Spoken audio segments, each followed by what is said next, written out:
Ladies and gentlemen, it's an absolute privilege to be here with you today. I hope that you're doing well. In today's video, we're going to talk about how fast we should move when on the squash court. And now you may be wondering, what? We have a choice about how fast or slow we get to move? And yes, there is a choice, and it depends on several factors. And that's what we're going to learn in this video today. So let's get right into it. So what are those factors? What determines your movement speed? Well, the first thing is the quality of your shot. If you hit a loose ball that is landing short into the middle of the court, your opponent is going to get on it quickly. So let's say you're hitting out of the back corner, you hit something loose into the middle, they're already on the tee. If they attack that front of the court, you really have to hustle to get that ball. If, however, on the other hand, you hit a tighter drive down the wall that your opponent cannot volley, that pushes your opponent off the tee into the back corner, well, now you don't have to rush as quickly to get to the tee. So the quality of your shot determines how fast you have to move. Like I mentioned, point number 2 is the quality of your shot impacts the amount of pressure your opponent is under. So if you deceive your opponent, if you hit into the open space, if you get the ball past your opponent's volley, well, now you've bought yourself some time. On the flip side, let's say you're under pressure and you're defending. If you lift the ball well and get the ball past your opponent's volley and you can alleviate some of the pressure that you've created, now you've given yourself time to recover to the tee. The more time you have, the slower you can move. The less time you have, the faster you have to move. So quality of your shot and the resulting pressure on your opponent because of the quality or lack thereof impacts your movement. The third point is the amount or the number of options your opponent has in their repertoire. This is based on not only the quality of your shot, but it's also on your opponent's skill levels or their abilities. That will determine how quickly you need to move. So let's say you hit a slightly weak ball, but your opponent just does not take the ball in short, and you've hit a weak ball out of the back, they're on the tee. They don't have the confidence, they don't have the skill to go short, or when they go short, it's slow, it's floating into the front corner, there's no real pressure, then you may not have to move as quickly. If, however, you're playing someone who takes the ball in short early, crisply, and accurately, now you're really going to have to move up quickly if you hit something slightly loose. The fourth point is referencing your opponent's patterns and tendencies. Let's say you hit a weak cross court out of one of the back corners, and your opponent has the ball on the volley, but your opponent doesn't have the skill or the confidence or the ability to hit the ball straight, either short or long, and your opponent always just hits a cross court right back to you.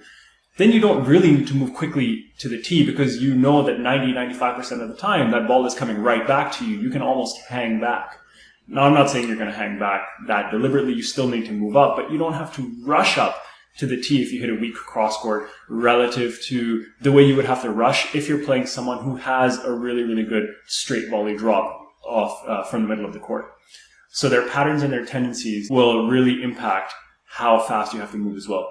And then obviously your own physical feelings and limitations will impact how you move. So if you are fatigued, naturally you're going to be moving slower, but then that has implications in terms of how you want to try and play, in terms of how much you lift the ball, what sort of angles and opportunities you try and give your opponent, and so on and so forth.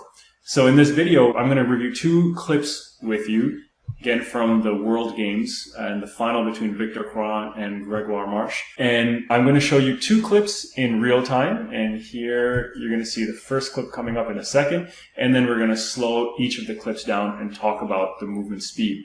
So just watch Victor's movement and watch how he adjusts the speed of his movement relative to the quality of his shot. Here we go.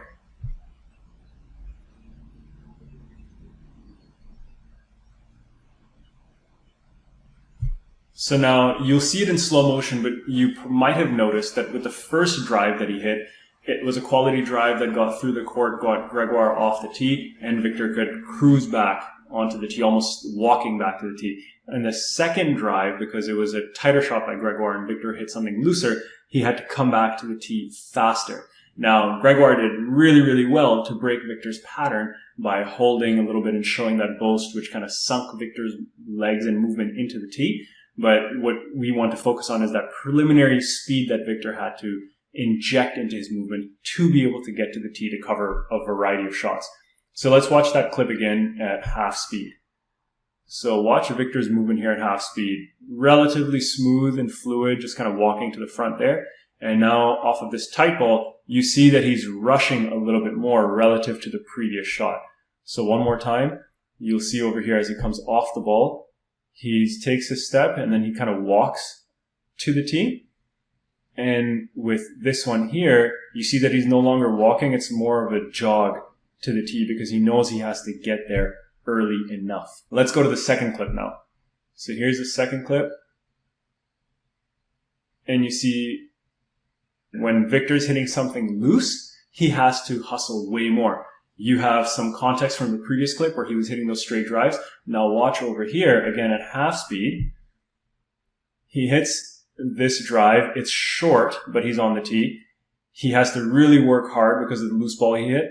And then from here, he has to again work really hard because of the loose ball that he hit on the second shot. So again, key examples of how the quality of your hitting impacts how quickly you need to move, not just to the ball, but also off the ball. The first clip showed you how quickly you have to move off the ball. So when Victor hit that first drive from the back, it was quality. He could move off the ball back to the tee slowly. And then the second shot that Gregoire hit tight and Victor hit looser, he had to move off the ball back to the tee quicker. The second clip showed the flip side, where if you hit a loose shot, you have to move faster, obviously, to get onto your opponent's attacking ball, which is kind of the obvious scenario we all think of.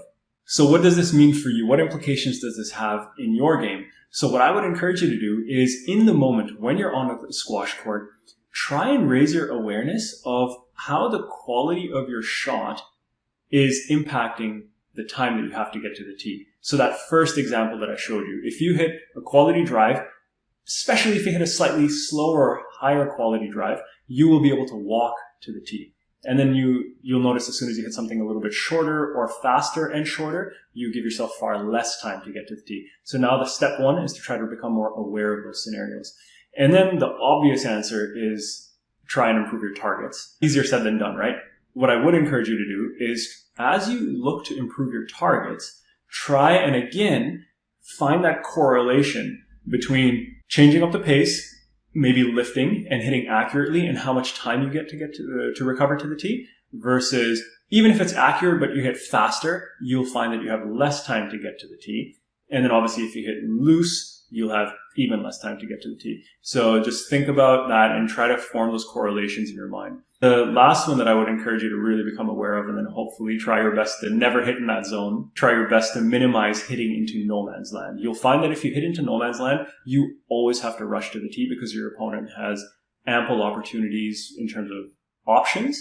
But by hitting into no man's land, which again, if you recall, is sort of that strip, and I'll link to a video I made about it. It's that strip around the service box. If your ball lands in that zone, your opponent has no choice but to try and cut it off. Because if they let it go, the ball's going to die before the back glass. So without realizing it, you are taking time away from your opponent and thus taking time away from yourself, which means you have to move faster in order to get to the tee and cover the next shot. Finally, if you received a tremendous value from this video and you want to follow the coaching system that I've created that'll make your squash journey smoother, exponentially more efficient, and fun, if you are ready to put in consistent effort, if you are keen to work directly with me, either one-on-one or in very small group sessions, and if you appreciate the quality and effectiveness of premium services, please send me an email at ahad@arproformance.com.